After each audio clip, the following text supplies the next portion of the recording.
Hello, Toy Collector fans, Universal Toy Collector here, and welcome to the channel. And welcome to another episode of my childhood toy memories.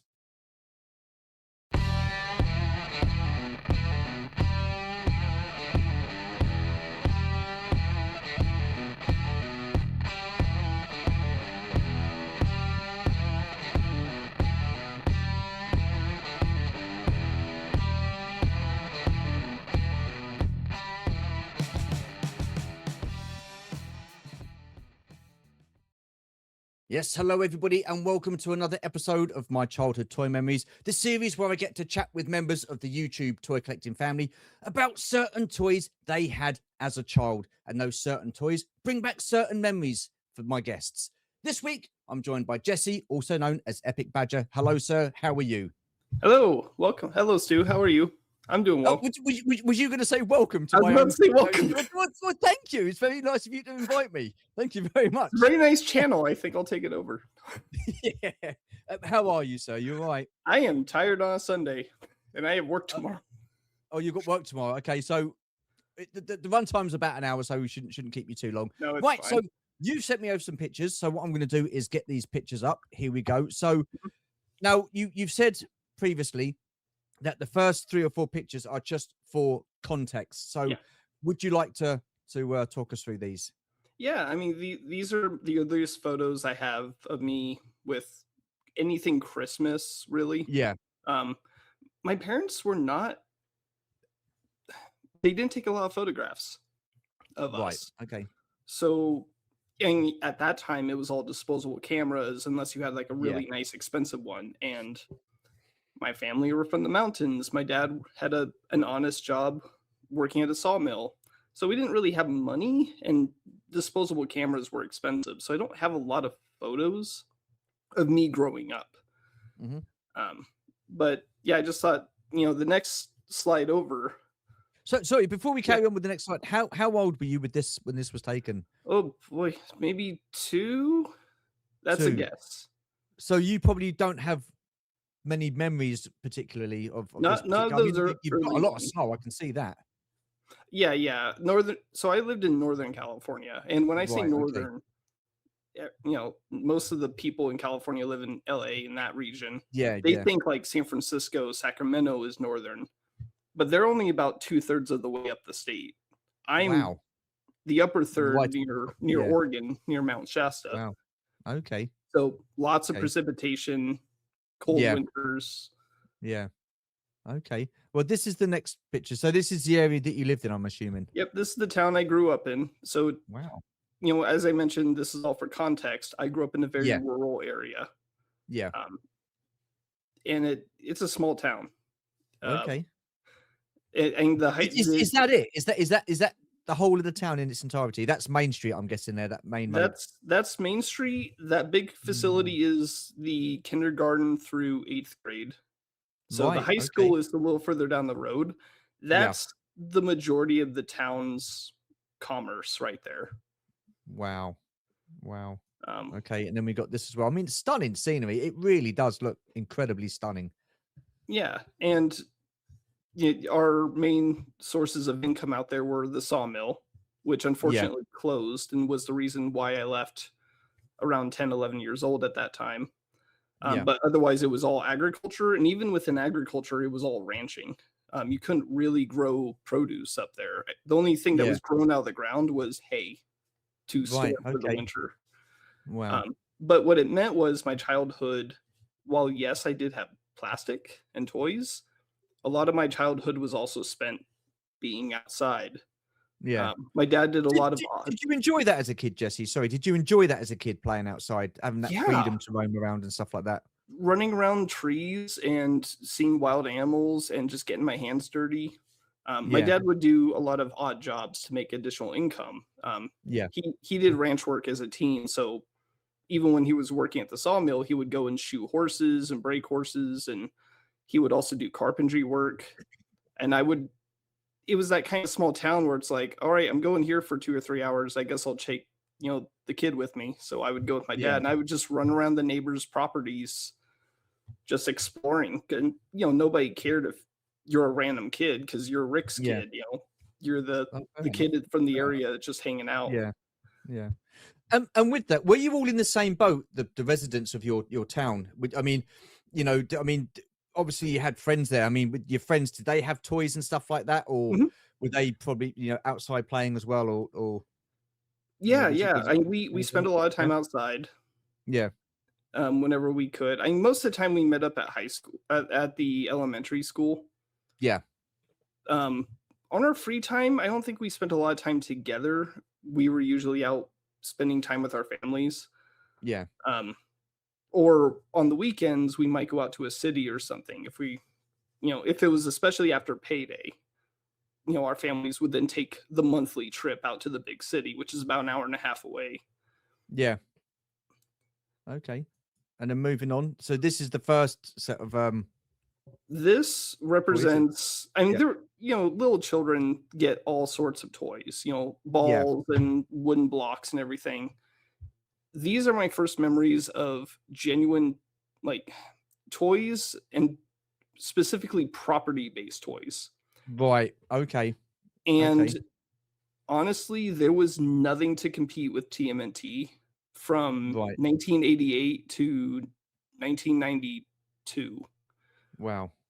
Genuinely. So everything here is what I can remember having had as a kid.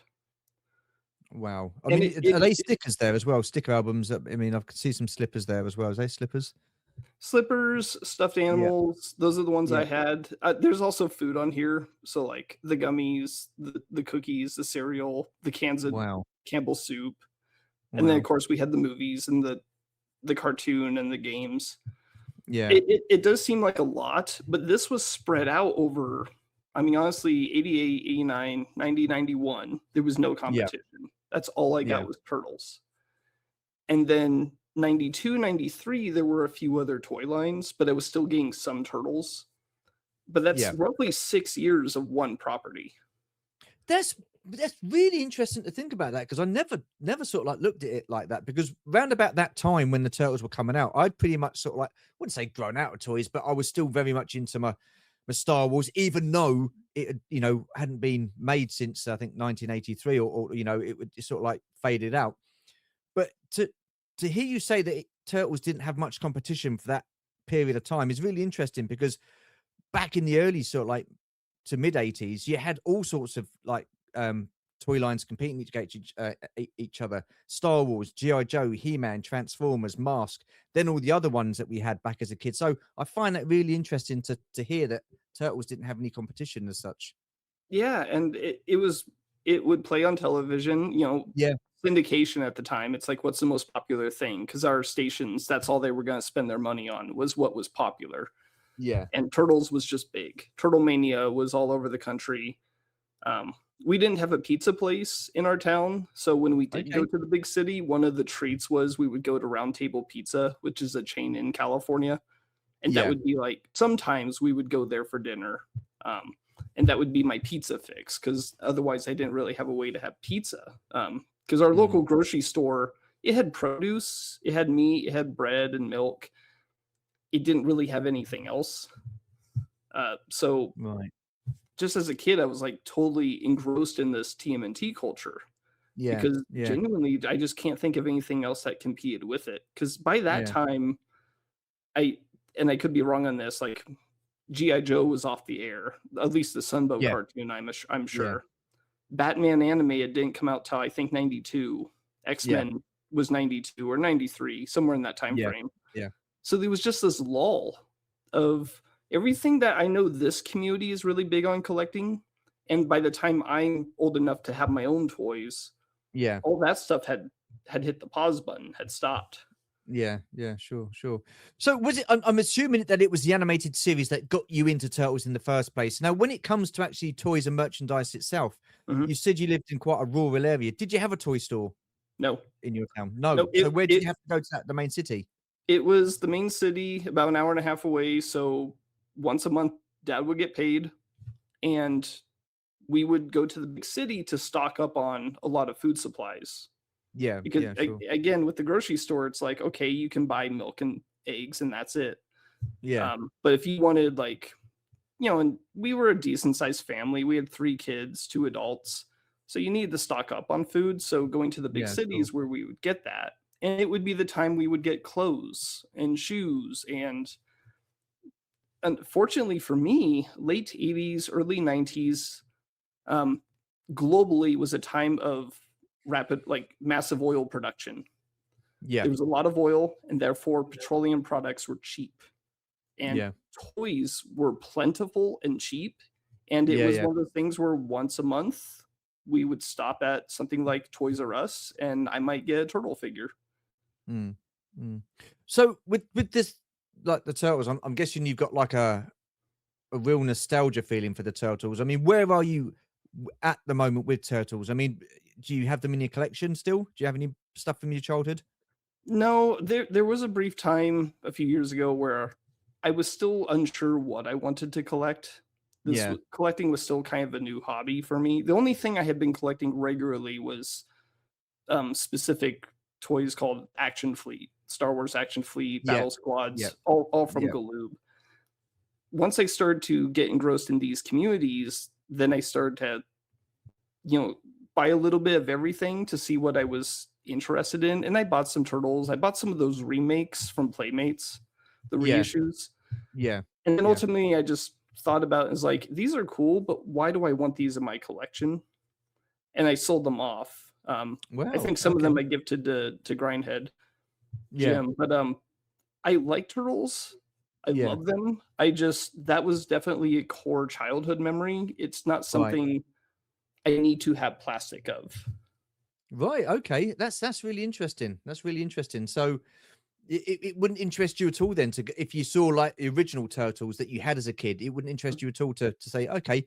I mean, surely if you see them, you must think, oh wow, yeah, they bring back memories, but that's not enough for you to have them in your No, collection at the because moment, I you have know? the Wow. movies, I have Yeah. cartoons, I have Yeah. tons of video games. There's a lot of current day turtle games that have been released. Yeah. I've even been able to recreate the cereal. Um, so I have ways to feed that turtle nostalgia without needing Right. to fill up shelves with more plastic. That's that fine. Okay. Yeah. Interesting. Interesting. Um, Now this is micro machines. I know you are big into your micro machines. So Mhm. talk us through this, The Jesse. one toy line that could break the impenetrable wall of TMNT. Yeah. Because I Okay. think this was 91, 90 or 91. Um, Right. it's been a while since I've had this set, Yeah. but I was a kid who loved going on road trips. As an adult, I go on road trips all the time. I love Yeah. Americana and car culture. And micro machines they're super cheap Yep. and you can basically build a city with them. Well, one year for Christmas, I got the Ultimate City, which was the Super Van City playset. Okay. And Yep. if you compared it to the Micro Machine playsets at the time, you could look at the Yep. stuff that Adam Berry collects. Yeah. Sure. Sure. There were the Yep. small pocket playsets, and then there was Yeah. these slightly larger, I think like 4x4 inch sets. This would be the equivalent of like 6 to 8 of those other sets. Just this Wow. massive city that folds up into a van. Yeah. And I had a bunch of cars and I could just recreate road trips all on my own, and it was great, and I could take that thing with me outside or Yeah. move it around the bedroom. Hmm. So, I mean, I'm guessing something like this because I mean, it is fairly big, and I mean, I've seen the camper because I think Ron came over. I don't think I know he came over a couple of years back, and he purchased this at a toy fair for Adam Berry, so I ended up taking it to Adam. So it's a fair old size, isn't it? But again, was this something that you get for Christmas and birthdays? This was not one of those weekend trips during payday. This was a Christmas Yeah. gift. Right. It's fairly large and it's all perspective. As a kid, it was massive, but even as Yeah. an Yeah. adult today, it would take up an entire shelf by itself. Yeah. Yeah. Um. So I know that you're into Americana and road trips and stuff like that, but how did your parents know to get you this for Christmas? Had you got like the smaller sets previously to the big sets or Funny enough, I didn't have any other any Micro Machine play sets. I just yeah, had the yeah, right, cars. okay. Yeah. To to request things at this time would have been either being inside a Toys R Us, Yeah. and my parents are just watching what I would react to. Mm. And this may have been one of those, or it would have been either a Sears or J.C. Penney catalog. Right. Okay. Because I was going to say there was no sort of like TV series with Micro Machines, was there? So no. That's wow. Okay. I mean, I like that. That's pretty cool. And then, so this is what is this? Is this G.I. Joe? This is a little bit of everything. This is the odd set of years where after so long of having only TMNT, from 92, 93, 94, suddenly I was flooded by so many new properties. Because we had, Batman animated was on television. And these toys that I was getting was Batman Returns. Right. Okay. But then you had in 93, I got real big into G.I. Joe, which at this time would have been Battle Corps. Right. And there was some Jurassic Park in there. There was some Terminator. This was a time I was very much the kid who I was brand trying to think of the term. There was no brand I was loyal to.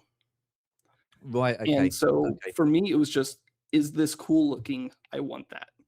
No, fair and enough. So I had some Batman, some G.I. Joes, some Jurassic Park, and they would all play together with my TMNT figures. Yeah. I didn't have a lot of. Yeah, go ahead. Sorry, go on. No, so please, up to you.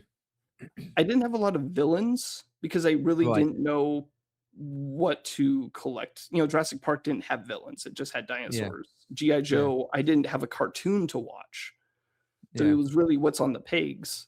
So I relied on my turtle villains, my Shredder, my Pizza Face, my Rat King, to be the villains for all these other toy lines. Okay. Well, I was going to say with the Turtles, because it was like relatively on its own with no competition. When you suddenly got into all these like different toy lines and stuff like that, did that kind of open your eyes and thought, wow, there's so much more that's out there? Yeah, I think it was a bit overwhelming. Yeah, because I didn't have the mindset to understand the depth of all these properties. All I saw was what was on the pegs or what was in catalogs. I didn't have media behind it. Yeah. Really, especially with G.I. Joe. It's like, here's all these cool figures and vehicles. Who are they? What is a Cobra? I don't understand any of this. Yeah. And of course the Joes at the time were, Battle Corps. So Bazooka is wearing a fisherman's outfit and Wild Bill is dressed like a 1800s cavalryman. Yeah. Did they not have reruns of G.I. Joe then, Jesse? Did they not have reruns of G.I. Joe? There might have been, but again, with the way syndication works, if there's no audience in your region for a certain property, they're not going to spend money to purchase the rights to those reruns. And in our part of Northern California, which maybe included Southern Oregon, maybe some parts of Northern Nevada, we're not a rich area of the country. So I don't imagine that they were spending money on purchasing rights to certain properties that were a bit old at the time. Right. Okay. Fair enough. You'll notice in the bottom left, there's a figure who is much older. That is Commander Stargazer from Silverhawks. Okay. Yes, that's right. I've never heard of Silverhawks at that time. I didn't know who that was until like a year or two ago. Wow.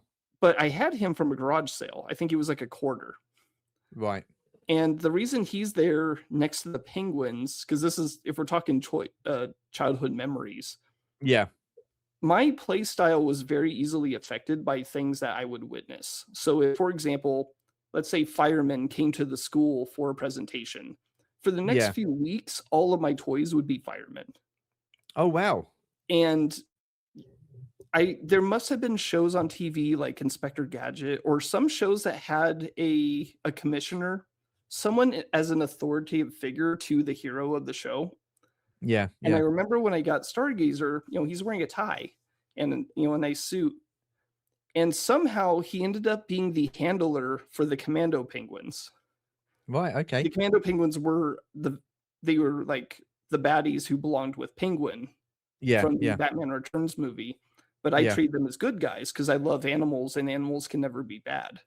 Right. And Okay. Yeah. No, somehow fair enough. Stargazer became the handler for these penguins. He became that sort of like Charlie in Charlie's Angel respect, Yeah. where if the Joes or Turtles or anyone else was having a really tough time, Stargazer would call in the Commando Penguins to act as like that reinforcement. They would be Okay. they would be the heavies to come in and solve my problem that day.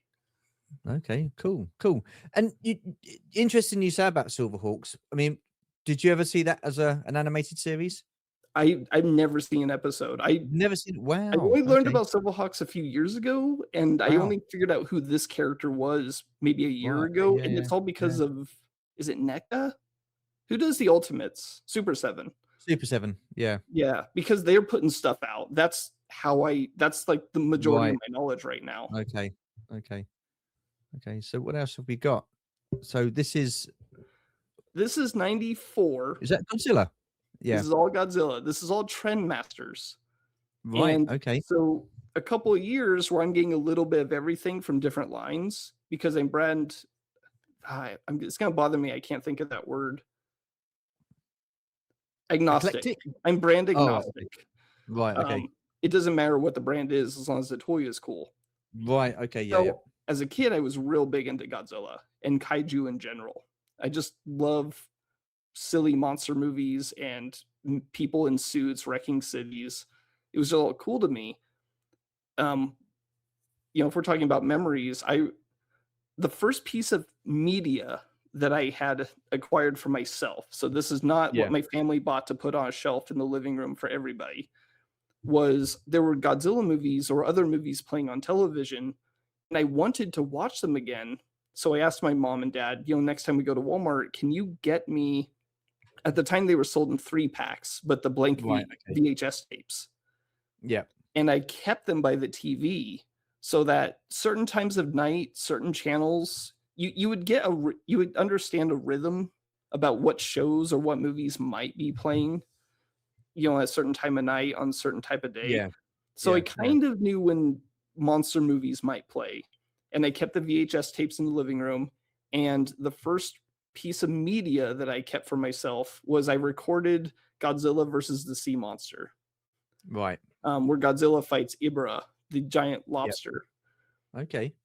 And I watched that over and over and over again. And I just grew to love Godzilla. And in 94, Trendmasters got the license and they went hard.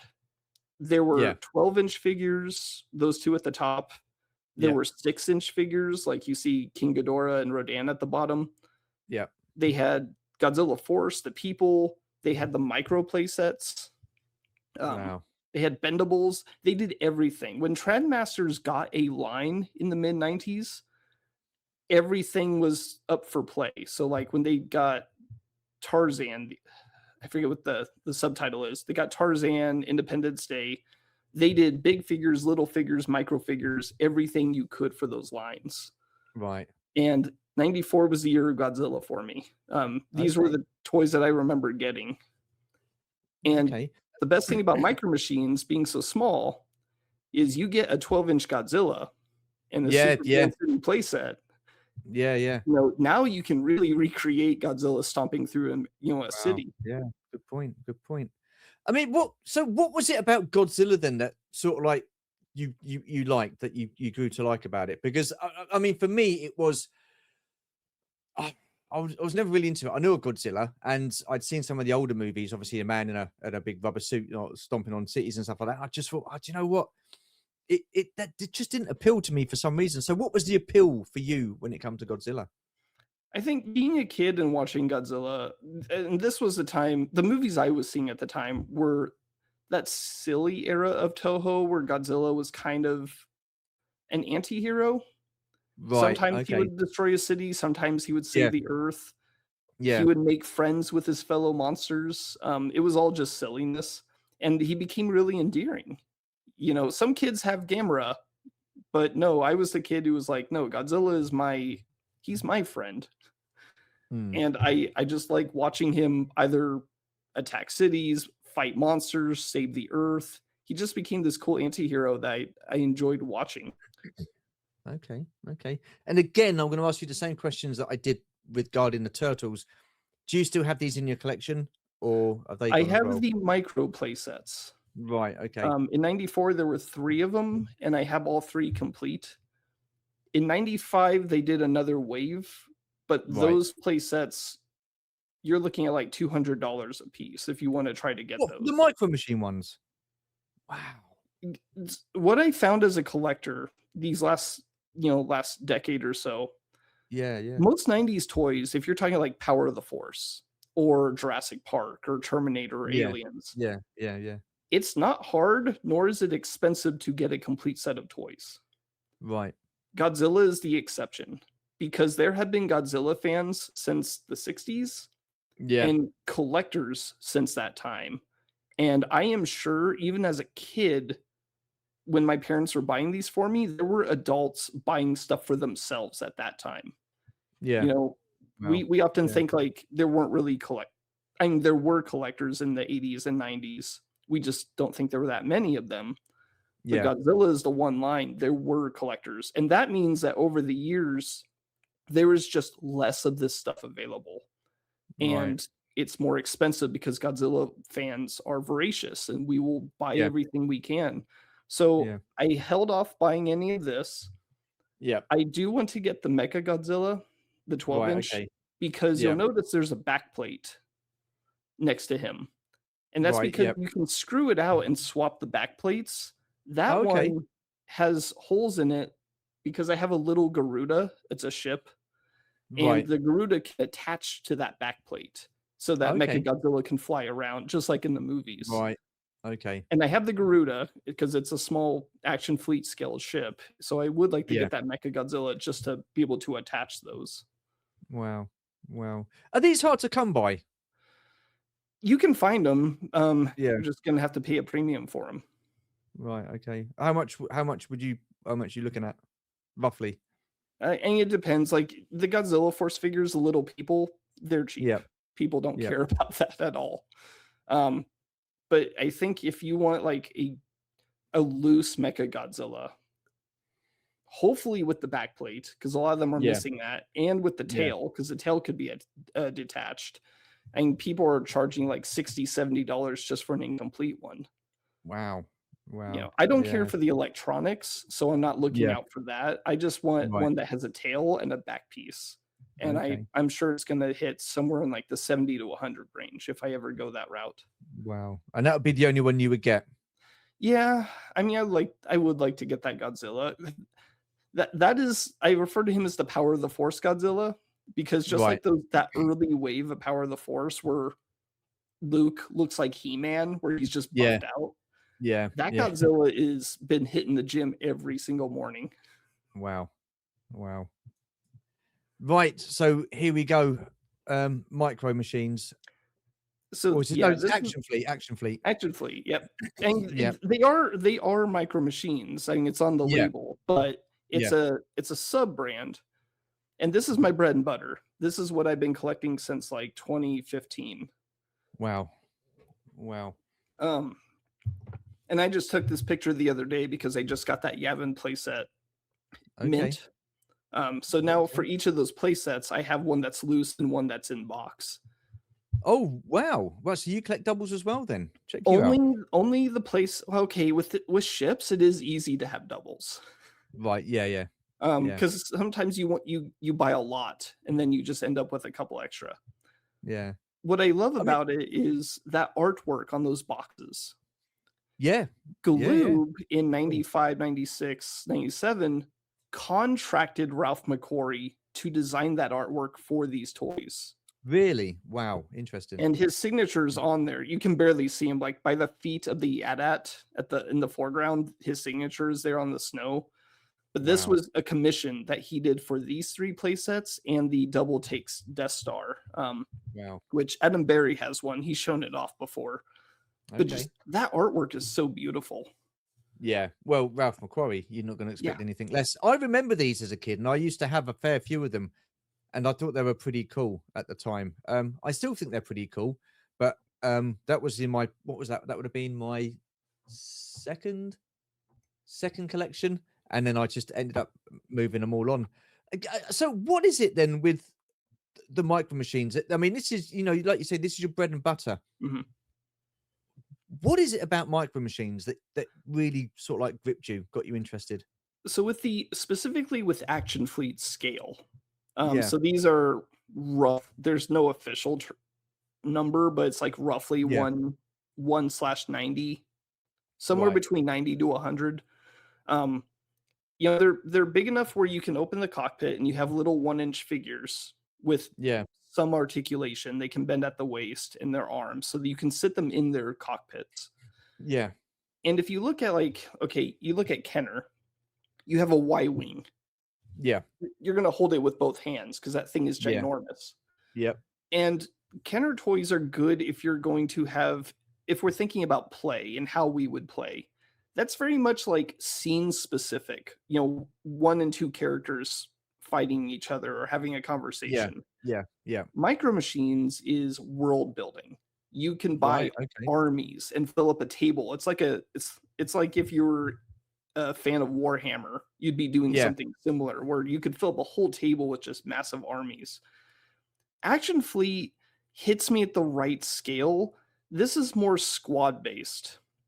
Right. So Okay. instead of a whole flight of ships, you'd have like a squadron, which could be Right. 6 to Okay. 12 ships. Yeah. And I was playing Rogue Squadron games and reading the books, and Yeah. most of the time they flew X-wings, but they, for mission specific scenarios, they'd have Y-wings and speeders and B-wings.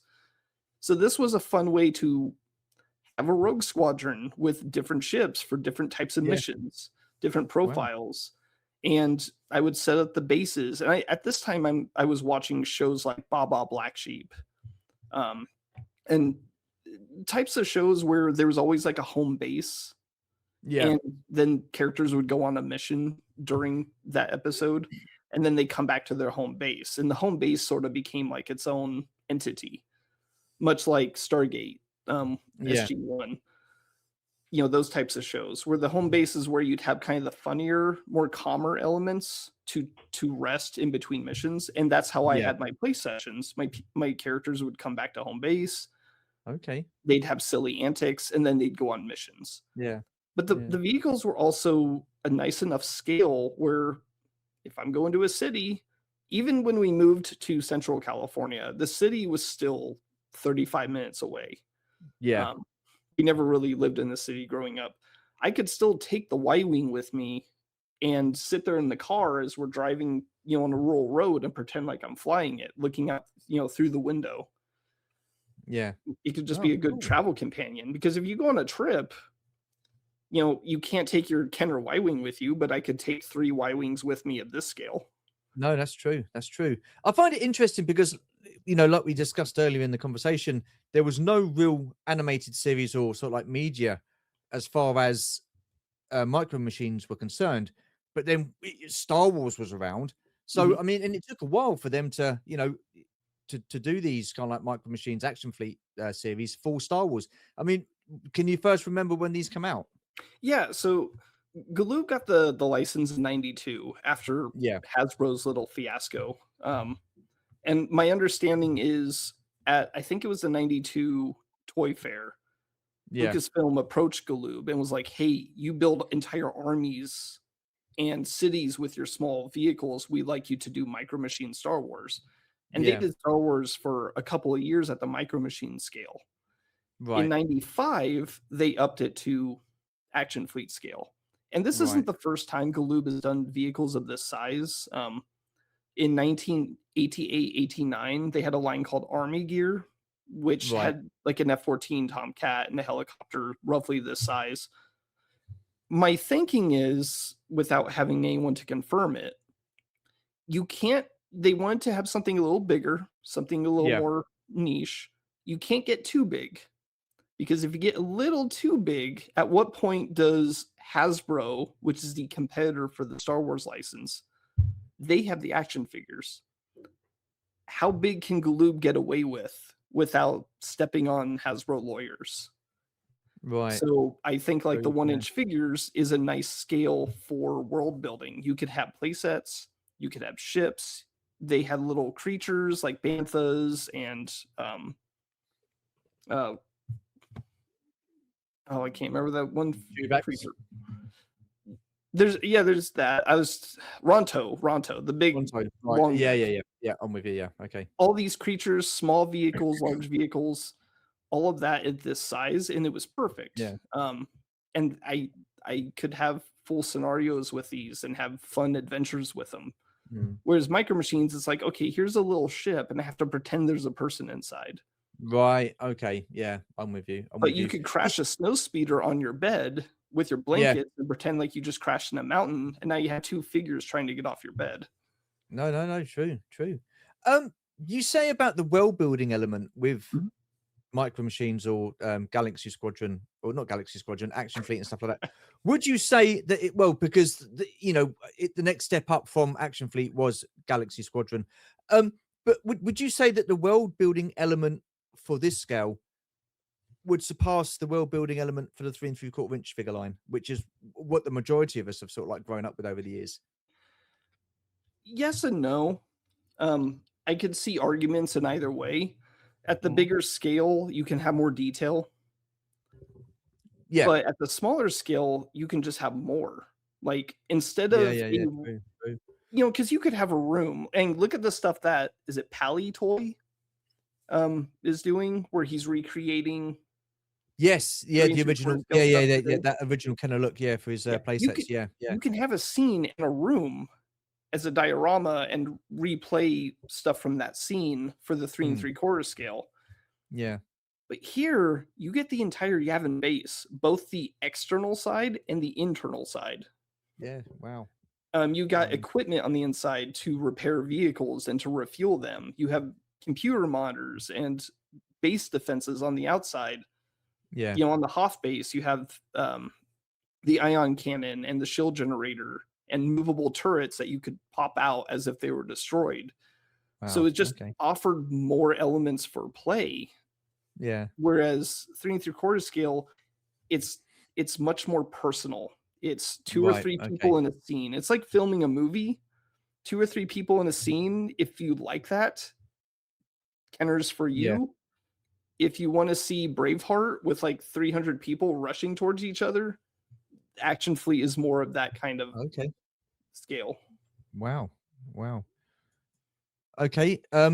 Moving on, we've got some Jurassic Park Lost World action. So, I mean, I guess this was a big thing for you growing up. Oh yes, I loved animals. I loved dinosaurs. I was crazy for dinosaurs, and I didn't have a lot of toys from the Jurassic Park line, which was '93, if I'm remembering. Yeah, I think I just had Dr. Grant and Sattler.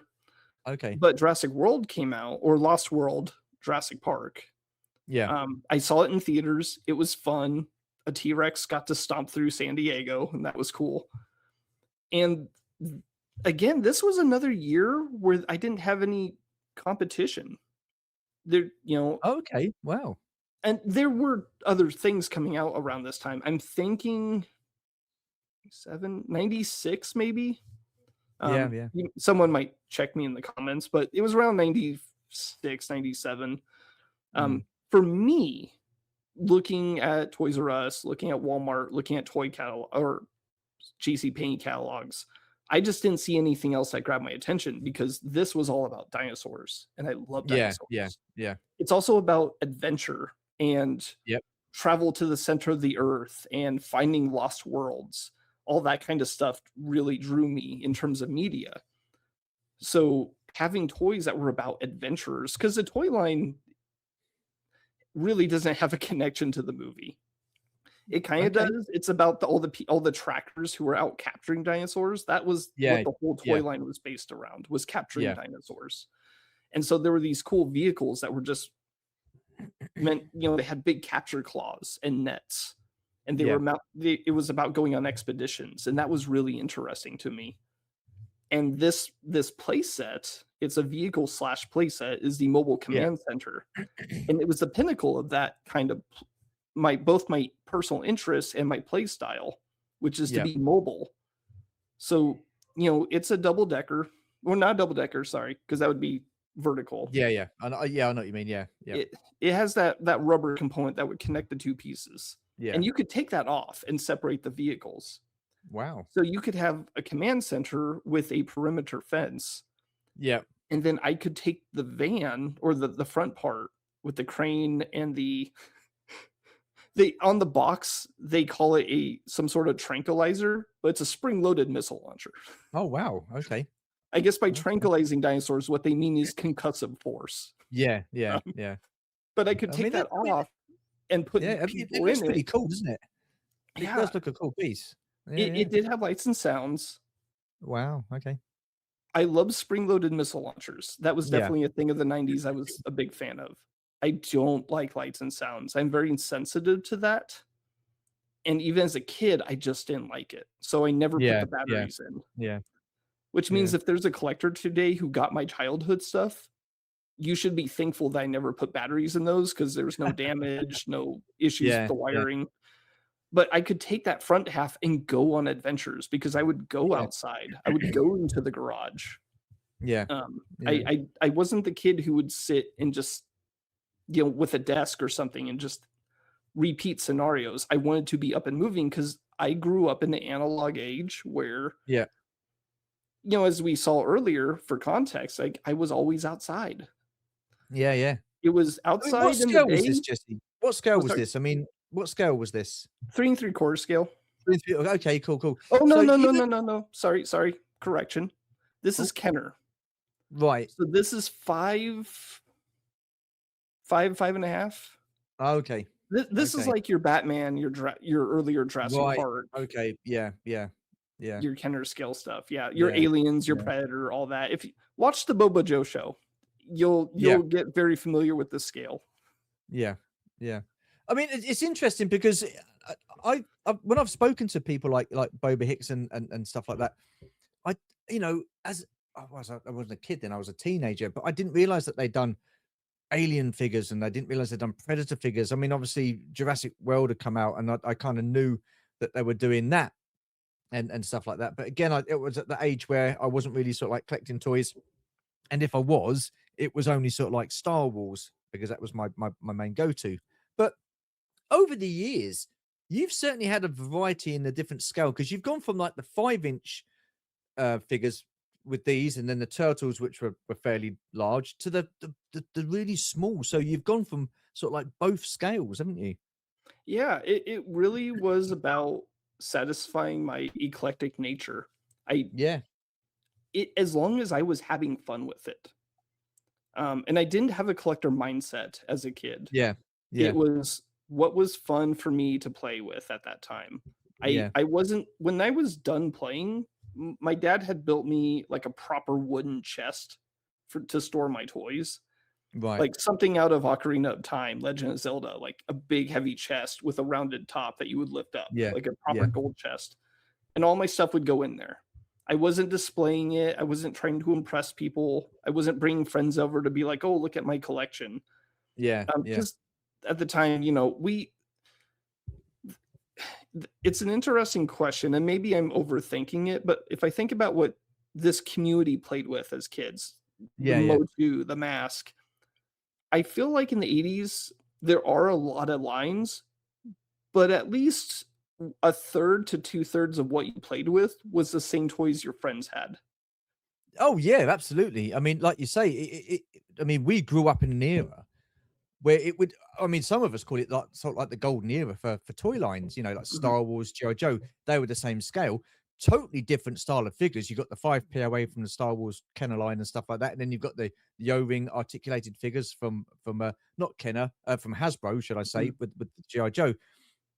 But back then, toys were meant to be played with, weren't they? They were built and designed to be played with. Whereas now, I think as we've got older, the stuff we're getting now is more aimed at those, the generation that were kids back in the 80s, and they're not more collector pieces. And the 90s is a continuation of the 80s. I don't separate those two decades. What started in the 80s continued through the 90s. Yeah. You know, it just became more radical. Yeah. But and toys in the 90s were still toys. They were just still meant for Yeah. kids. No, They still had absolutely. great Yeah. play Yeah. value. I just Yeah. feel like because of Star Wars, Yeah. the relationship between Hollywood and toy companies became more intertangled, where Yeah. any movie, doesn't matter what it was, they were slapping toys out. Yeah. You know, making so when I was just mentioning earlier, you had these very core lines of toys that you and your friends played with. Yeah. Yeah. My Yeah. friends and I had very after Turtles, because Turtles, we all had the same toys. Yeah. After Turtles, we all went in very different directions. One of my friends was heavy on the Aliens and the Predator stuff. Another one Yeah. was big Yeah. into the Spawn toys. And I was into G.I. Joe and Jurassic Park because I was very, Yeah. especially Jurassic Park, because I was very nature based as a kid. And Yeah. there was just so much, so many different lines, no cohesiveness. Just whatever, kids were just sort of like, I feel like this, and this is what I'm going to play with. It was Yeah. fun because you go to a friend's house and there was nothing that they had that you owned. And so everything was new. You know, a different friend of mine had Exo Squad. I had none of those. So I would go to his house and play Exo Squad. They would come to my house and we could take my stuff outside because I was Yeah. very much a kid who was not afraid to take his toys out to play in the dirt. You know, listen to you, I find it very interesting because, you know, I keep harping back to the 80s and stuff like that, but those toy lines were massive. And after I think it was the Turtles, I didn't really recall any sort of like toy lines being as big as like the Turtles. So was, you know, your Aliens and your Predator, were they big toy lines? Was Jurassic World and the Jurassic Park franchise a big line? A big line in terms of In culture scale or of in terms of no, how in many scale of like toys? longevity and toys and stuff like that. Were they, because you know everybody had to have Star Wars, everybody had to have Motu, everybody Mhm. had to have Transformers and GI Joe. They were the four big ones, and then Yeah. they had like longevity to them. Then you had the Turtles, which, like you said, didn't really have too much competition. I mean, crikey, that original Turtles line is huge. Yeah. So I mean, it is big, isn't it? It Yeah. scares me, and that's why I don't ever dip into the Turtles because I just wow. But then you get like your Aliens and your Predators, which I think were. I still can't get over the fact that these movies were 18s and yet they're slapping them in toy shops and stuff like that. So Yeah. I don't get the thinking behind that. But I mean, were they big lines though, like your Star Wars and your GI Joe, your Transformers and Motu? The 90s was really an era of single year releases. Right. Okay. You know, with Motu, you and Turtles, you're used to Yeah. year after year. What's coming next year? Lost World Jurassic Park was 1 year. Okay. Godzilla King of Wow. the Monsters was 1 year. They did a second year with different toys, but the Yeah. same Yeah. with certain Batman and Aliens was one wave. Johnny might Wow. correct me. I can't because he is more that he actually collects those toys. Yeah. Yeah. Mark might correct me as well. A lot of it was 1, maybe 2 years max, and then these toy companies were jumping to the next line because Right. a Okay. lot of it was property based, Yeah. and they were chasing trends. And kids at this time, if you know, if we all had ADHD, this was the era to notice it in because we were jumping between everything. Yeah. Yeah. But Wow. the I lines just were find it so big interesting. because plastic was dirt cheap. And Yeah. toy companies could put out, like in this line, for example, I had the mobile command center. I had 2 other vehicles, and I think there were like 5 or 6 vehicles in just that year's line. Yeah. Yeah. Plus the dinosaurs, plus the figures. There was no big playset. This was the playset, unlike the 93 Jurassic Park line that had the Raptor compound. Yeah. But Yeah. there was a lot of plastic, a lot of toys. It was just they were brief periods of here's a line, and next year we're going to do a different line. I find that really interesting. I really do. It's because I kind of like I say, I was so focused. I mean, I got back into sort of like collecting in 94, 95 when the Power of the Force 2 line came out. So again, I was very, you know, dominated by Star Wars because that was my main toy line as a kid. Like I say, I just everything else I kind of skip by, and I just find it really interesting to listen to. Yeah. So again, we've got some more micro what these battle squads. So Again, So micro machines? These are Action Fleet. So Action Fleet. depending on where you lived, the Micro Machine Yeah. logo was on these. In the US, it was all Action Fleet, no Micro Machine tagline. Yeah. Yeah. In the UK and in Western Europe. In Western Europe, Right. they were distributed by Ideal. Right. Yep. And I think a lot of those times they would slap the Micro Machine because people needed a connection to what these are, even though these Yeah. are not Micro Machines at all. These are, Action Fleet, so they're 1-inch figures can fit inside the vehicles. Yeah. Yeah. This was the last toy line that I had to play with. Okay. And when I say play, I mean like genuine childhood play. Wow. Okay. So we're talking about 11 years old. So this is where it gets confusing for me. I was born in 85. Yeah. But December 31st. So basically from January to December 31st, January 1st to December 31st, I'm one age. So when I say I'm 11 years old, it wasn't cut between 2 years. It's in 96, I was 11. In 97, I was 12. But I was 11 years old and I loved aviation. I loved anything airplanes. They're awesome. They're cool. They're technical marvels. And military planes especially, because they are mission specific. So you have to design them in unique ways to fulfill certain missions. Whereas most commercial airlines, 95% look the same. Yeah. But military vehicles, because of their purpose, they have these cool looks to them. Yeah. And I was super into aviation. I was playing video games, flight sims, and collecting little booklets with planes on them. And I just remember going to a Walmart. And at 11 years old, and I don't know what it would have been in the 80s, but in the 90s, going over 10 and playing with toys was starting to be seen as a little too old.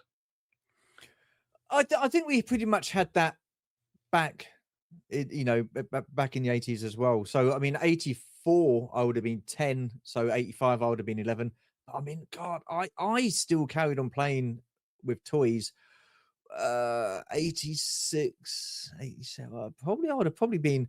And when I say toys, I mean, we had like table soccer and stuff like that. So I was probably about playing that up to the age of 16, 17, 18, 19, But yeah, no, it was pretty much the same over here. You get to a certain age and it's other things, isn't it? Sports take over and stuff like that. And But at 11, I'm seeing this in Walmart. I love the A10. Yeah. The A10 Warthog is my favorite aircraft. Yeah, it's great. I'm It's seeing fantastic. A10 in a box. Yeah. And it's Action Fleet scale. Yeah. There's no logo on it to say Action Fleet, but I could tell like this is glued. This is the same as my Star Wars toys. So I got one. It wasn't even Christmas yet, and I was just so enamored with it. And then that Christmas, I got these toys. Yeah. And I played with them, and they interacted with my Star Wars. It's interesting how I played with them, because most of my Star Wars toys, my Rebel stuff, was all X-Wings, Y-Wings, speeders. Yeah. Yeah. The Empire had all the ground vehicles, the AT-ST, the AT-AT. So a lot of times my Rebels had to defend a base with airplanes. Yeah. Yeah. And then they get battle squads, and I introduce them, and obviously as an adult, I can articulate this better. But as a kid, I treated these guys as partisans. They were from a planet the Empire was invading, and they teamed up with my Rebels, who are more a galactic, army to restore the Republic. So they're going planet to planet. These are people from that planet. Okay. It wasn't Earth, but it was essentially just a planet in the galaxy where these people were the partisans trying to kick out the Empire, and they teamed up. So now my Rebels had a ground army. Cool. No, I like it. I like it. I like the way that you. Yeah.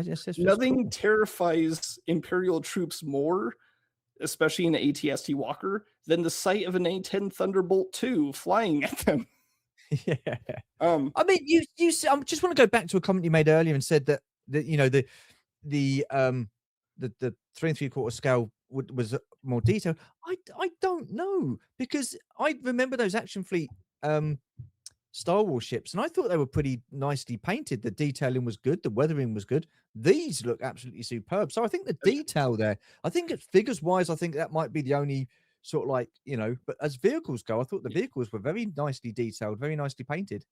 The detailing is amazing on these ships. I think Yeah. when Yeah. I was using the term detail in terms of play style, I mean, you could have a room with chairs and computer consoles and equipment, and your Yeah. figures could Right. interact with everything. Right. I'm with you. Yeah. So Okay. on a very Okay. small Yeah. personal level, 2 or 3 action figures in a small room on a Yeah. Palatoy type of playset Yeah. could you could have a Okay. play scenario. Yeah. Whereas here, you could pretend like you're on a computer, but the computer is that small. It's Um, tiny. Yeah. yeah, but Yeah. you could No, no, still I like it. have them do that. Micro Machines, you Yeah. couldn't because they were, Yeah. far too small.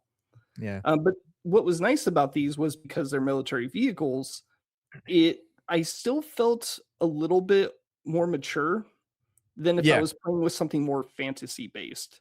Right. Okay. Because Yeah. also at this time I was starting to get into model making.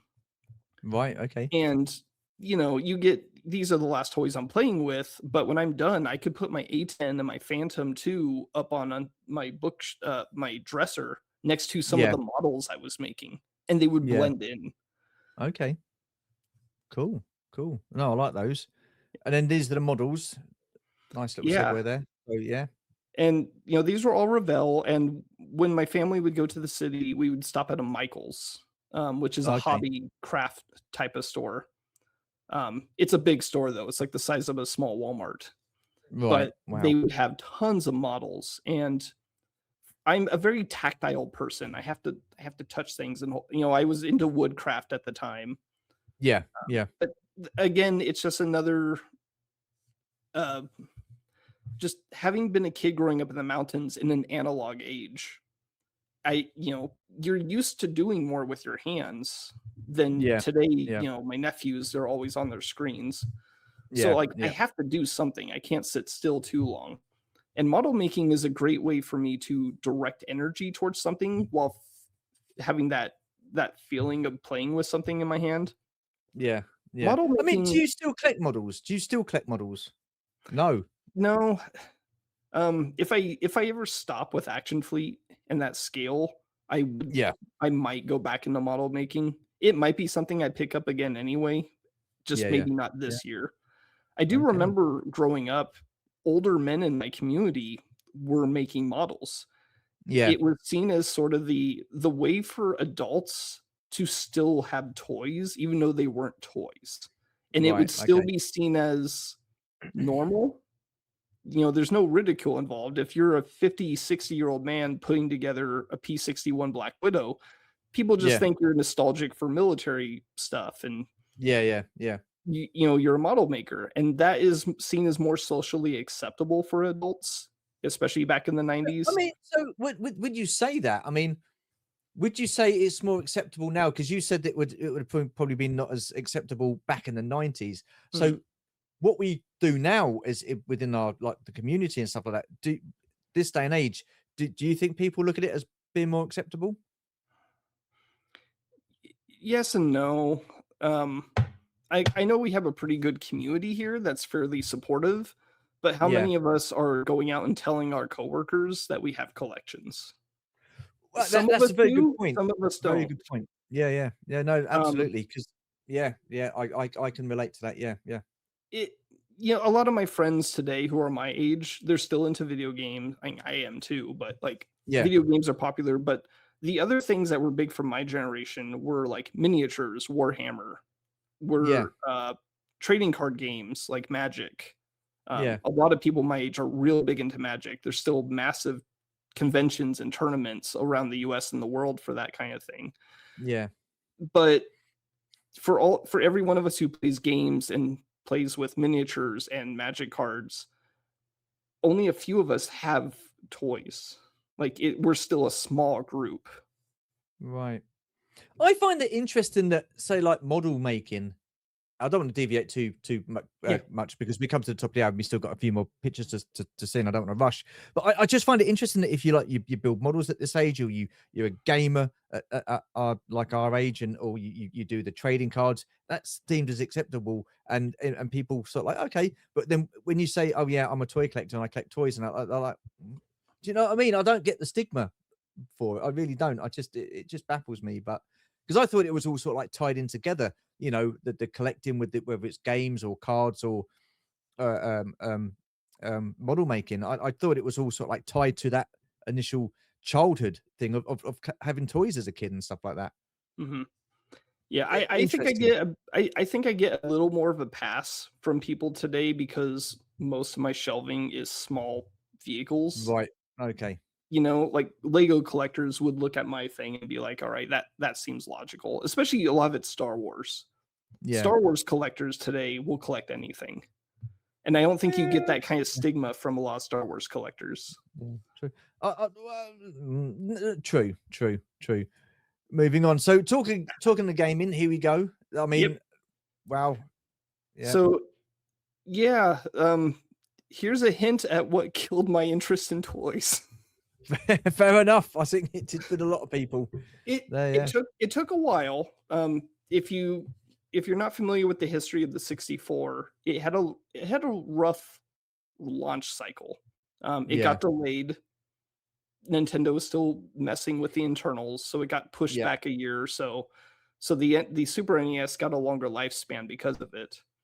In the first year it was out, 96 into 97, we had Super Mario 64, and I think I have Wave Racer. So, and again, that's the year I was still playing a little bit with Battle Squads, you know, moving from that Christmas into that spring. Yeah. There just wasn't a lot to do with N64 until 97. And it was kind of driving me crazy that I had this really cool console and I'm not playing it. And my sister, her boyfriend was a gamer and he had gaming magazines, and I would look at his magazines and see everything PlayStation was doing.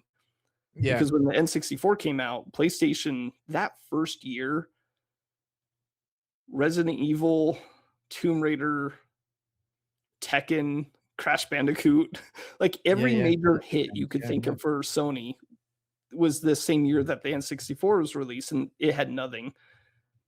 Because devs didn't have the hardware to start developing games on it for the first year.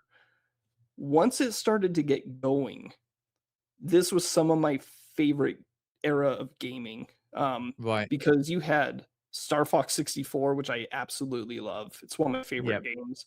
Ocarina of Time, Mario Kart, Smash Brothers. You get 007, which is often cited as like a game changer for competitive multiplayer. Wow. Okay. And then Perfect Dark, which took everything GoldenEye did and just made it better.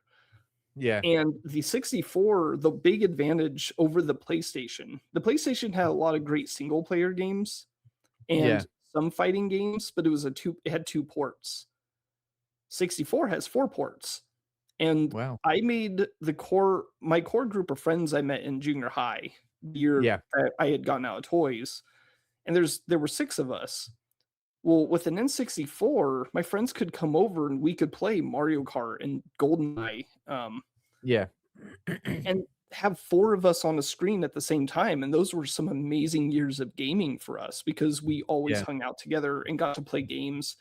And the rage that would come out with Smash Brothers was always fun to watch. We were very passive kids. We were among parent groups. My group of 6 was seen as like this very calm, polite kids who never got into trouble. They were not the troublemakers at all. But boy, 2 a.m. in the morning on a Saturday into Sunday morning, being downstairs and we're playing Smash Brothers, we are screaming at each other. That's how we got our rage out. I just find that really interesting. So the question I'm going to ask you then is, do you feel that you sort of like bonded with your friends more over when you were playing the Nintendo games and the gaming than what you did when you were playing actual physical toys? Yes. Yeah. And wow. Yeah. Okay. And it goes back to my earlier comment, especially with the 90s. There was Yeah. just so much out there that we Yeah. didn't have a lot of shared interests. It was really just what was I interested in, and what I had was different than what my friends had. There just wasn't great ways to connect with each other in terms of Yeah. toys, but gaming was very different, because you could invite friends over and sit Yeah. down and play games together, Yeah. and, just do that on the weekends, and where I lived, we were spread out. So, like, we would often our parents would have to drive us to one location, and we'd have to Yeah. choose whose house, but I could take the 64 with me. Yeah. I mean, And it did it it have a big influence on you, the gaming and stuff like that? I mean, Mhm. yeah. I just Yeah, find that really I find it interesting. I really do. Different generations. yeah, and this was still the time for me where gaming was very personal. It was just what I Yeah. played, Yeah. how much fun did I have? I Yeah. didn't get into the gaming zeitgeist until college. Um, Around that time, then I start to get into, like start understanding game development and life Yeah. cycles and gaming journalism. Here, this was still that pure time where games were just games and I was just playing them. And I didn't care what if there were scandals or delays or fiscal issues with gaming Yeah. companies. I had no clue. All I had in Yeah. front of me were the games to play, and it was just a lot of fun. No, no, no. Yeah, yeah. I just find it interesting, like, because yeah, we grew up with the Atari and that kind of stuff. So game time was very limited for us. We had about an hour every weekend or something like that. Because we were more outside physical play or Yeah. actually physically playing with toys. I just find it so interesting, and that's a conversation that I'd probably like to have with you again at some point in the future and go more deeper into this because, like I say, I just find it very interesting. Okay, so this will be the I think this is the last slide. So Yeah. I mean, is this your setup now? Is it? No, No. Oh. I miss that computer. Oh. Okay. So this is a screenshot or a picture I took in my freshman year of college. Wow. I Okay. had that PC. That was the family computer we got in 96, I wanna say, Yeah. and this was 2004. Wow. So I had that computer for about A 8 long time. years, I think, Wow. and Yeah. Yeah. that was a Packard Bell, a company some of you may not even remember, I remember Packard Bell. My goodness me. Wow. and it Wow. in '96, I didn't know what to do with it. It Yeah. was just this thing that my parents bought on a whim, and it sat in the corner of the living room, and no one really touched it. When I met Yeah. my core group of friends, they were way more into computers, and they taught me what I could do with a computer, what type of software I could download, fun things to do, and also PC gaming. Yeah. And this is from college through graduation, early adulthood. PC gaming was my life. Yeah. In terms of, like, a lot of my free time, leisure time, I was spent PC gaming. I started to make friends online through Yeah. gaming, through websites like The Escapist. Yeah. For anyone who understands what The Escapist is, early Escapist, when it was fun and cool and not evil like today. Um, Yeah. but there were communities, and I met those friends from those communities, and I also jumped onto my first podcast. Um, Wow. The Escapists had podcasts for community members. We would just do our Yeah. own Yeah. unofficially. I was on the Fail cast with my friend Benzie. A lot of those people were from the UK, and it's when I went to the UK in 2018, I Yeah. stayed with and met with a lot of those people from this early time of PC gaming. Yeah. So Yeah. Wow. my friend Jack up in Chester, I went to go visit him. My friend Yeah. Dean, who lives in Chippenham. Is that how you say it? Chippenham. Yeah. Yeah. That's Yeah, correct. Yeah. near Bath. He met me in Chester and drove me down. We went to Wow. Bath and Bristol, and I got to see a castle in Wales and a castle in I don't know, it's gonna drive me crazy. I can't think of the name of that castle. Anyway, not relevant. But I met a lot of great friends through PC gaming. It Right. also kept my attention for a long time because I was into the zeitgeist of it, the Yeah. the Yeah. game development side of it. game journalism. And this was also around 2009 was the YouTube era. And for the next decade, gaming and PC gaming was my social life because I grew up watching very early streamers.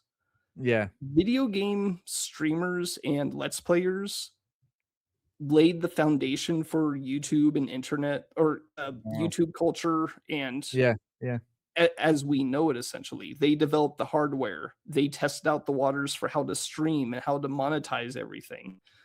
And a lot of these streamers are still and gamers are still here today. Some of them have their own companies now and their own employees because we've aged. So that became a big chunk of my life. In the later decade. This game here, Age of Empires, was one of the first PC games I got to play. It was loaned to me by a friend. And it's an RTS, real-time strategy. So everything is happening in real time with you and other players and the computer. It was also, with the American education system, we didn't talk about the world very much.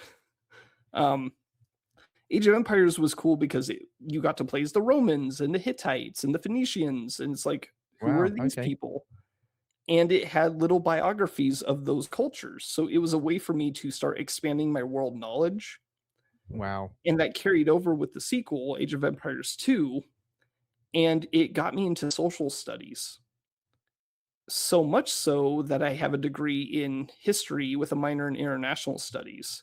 And I work in the international related field. Wow. The other cool thing about Age of Empires... Sorry? All through a computer game. Yeah. Yeah, it was just the right time where I didn't have any... I hadn't yet developed hobbies for myself other than model making. Yeah. So having this cool thing to read up on and start fantasizing about these old cultures got me interested in world history, so that when I went to school, I was always getting A's in social science courses. Wow. And that carried over into university. Yeah.